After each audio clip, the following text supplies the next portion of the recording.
Well, this is the place. Yes. We're here to find Greater Lord Rukkhadevata, right? But the one standing over there is... Is that me? She looks exactly like me. Is it supposed to? Are you Greater Lord Rukkhadevata? Yes, that's me. Are you surprised by my appearance? Irminsul and the surrounding lands have been reproduced here as they were years ago. But this is just a realm of consciousness. We are manifestations of the same nature. Hence why we would appear exactly the same. We're of the same nature. Why? Because you are me, and I am you. You are me in the new samsara. The new samsara?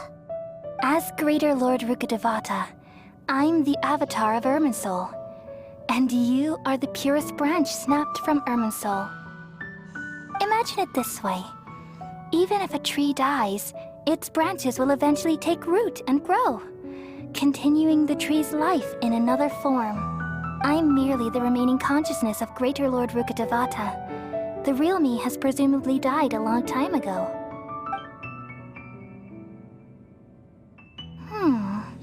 Judging from your appearance, I've probably been dead for 500 years. But you're finally here. My new self in the samsara.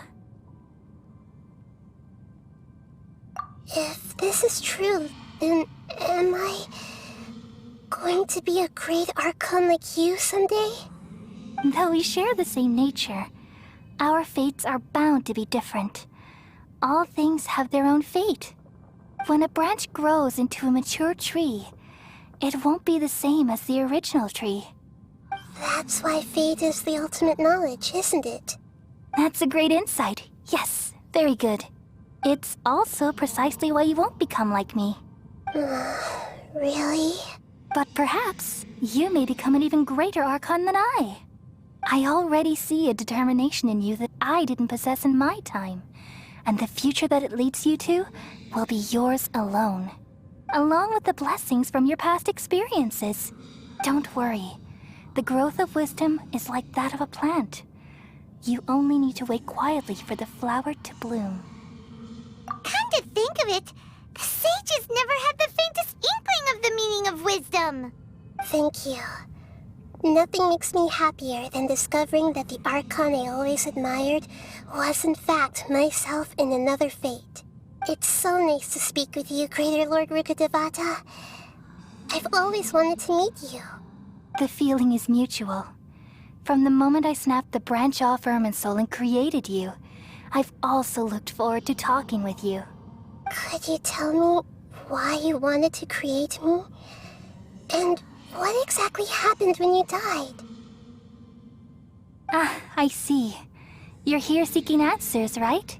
Everything that day, even the sky itself, changed into a color like this. At that time, the seven were all summoned to the nation of Conria. Except for me. I had a more important task to attend to. I had to protect Irminsul. The disaster occurred together with the pollution of forbidden knowledge. At that very moment, with my consciousness connected to Irminsul, I sensed something was wrong. The pain started to torment my mind. By the time I reached Irminsul, it was already displaying signs of corruption. Had I not repelled the pollution of forbidden knowledge with King Deshret thousands of years ago, I might have felt even more hopeless and lost. So what exactly is forbidden knowledge? It's a kind of knowledge that doesn't belong to this world, and a form of truth that can't be understood. It came from the very bottom of the abyss. Even I could never understand it. The world is constantly rejecting it, leading to all kinds of bad phenomena. If we allow forbidden knowledge to pollute Irminsul, I'm afraid the entirety of Tevat could fall apart.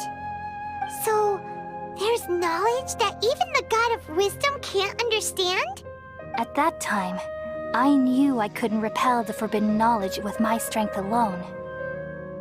Which is why I created a device that compiled human wisdom and named it the Akasha. It's truly the world's most amazing invention. Thank you. For a long time, I thought dreams were the fruit of human wisdom. Though it was selfish to do so, I borrowed people's dreams using the Akasha. Then I compiled their wisdom and all of my own power. Well, did it work? Thanks to the wisdom of the people of Sumeru, almost all the forbidden knowledge was cleared from Irminsul. But things didn't go as smoothly as I thought. I had a terrible headache, which gave me an uneasy feeling. And then I remembered that my consciousness was also connected with Irminsul. It brought me knowledge and wisdom, but vile corruption as well. From the very beginning, my existence had been polluted by the forbidden knowledge. Oh no. How could that happen?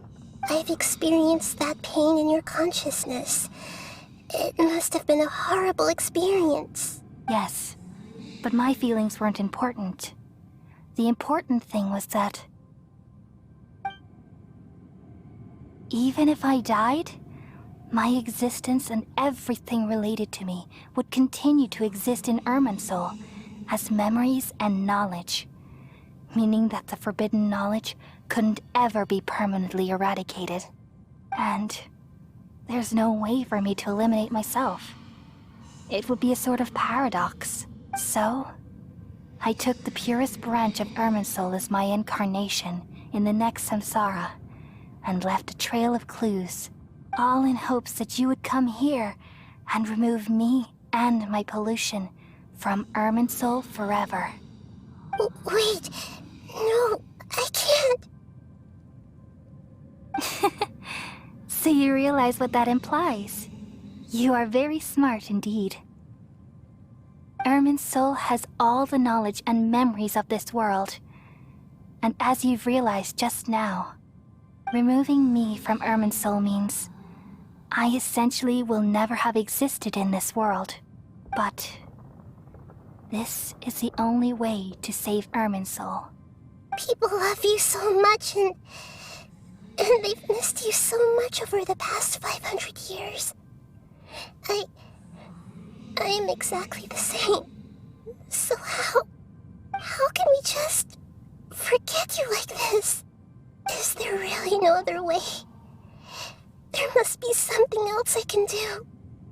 You're the god of wisdom, Boer. You should know that there is no other way.